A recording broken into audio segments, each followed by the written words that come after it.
Welcome to The Explainer. Today, we're digging into an analysis that makes a pretty bold claim that the U.S. economy has reached a critical tipping point. We're not just talking about debt, but about the fundamental nature of our money.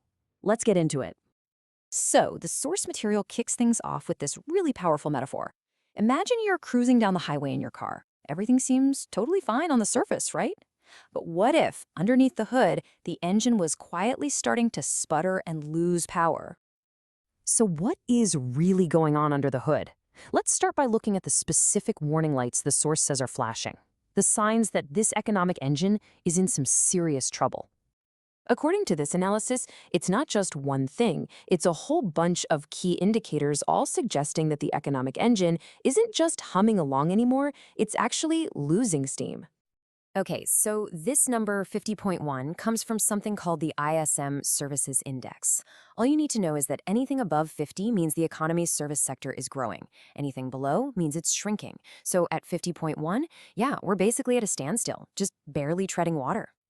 And it looks like the job market is cooling off too. The source points out that jobless claims just hit their highest levels since 2021. And remember that services index? Well, the part that tracks jobs has dropped well into contraction territory. The argument here is simple. Companies are starting to cut back, not go on hiring sprees. On top of that, you've got what's happening in our factories. Orders for durable goods, the big, expensive stuff, they absolutely plunged by 9.3% in a single month.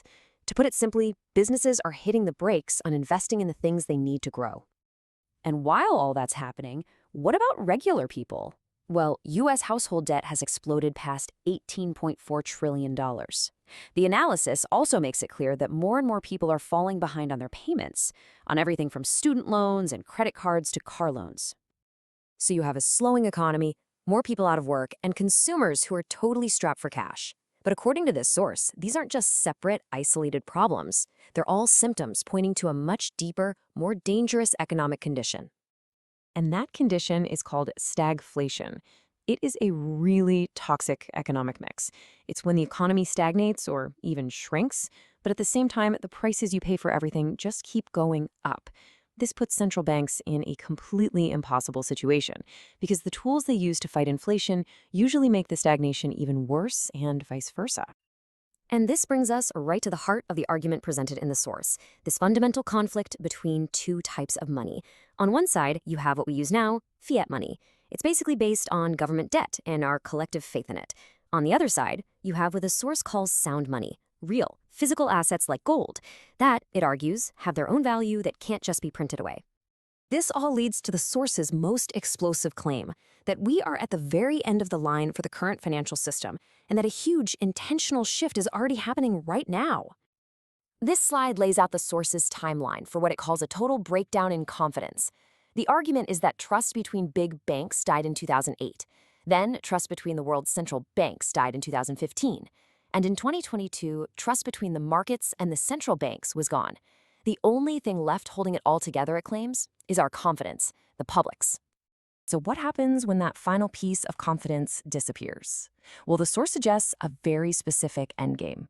It says that these newly legalized stablecoins are actually a tool designed to create a brand new market for the dollar, kick off a period of hyperinflation, and basically vaporize trillions of dollars in government debt that can never be paid back.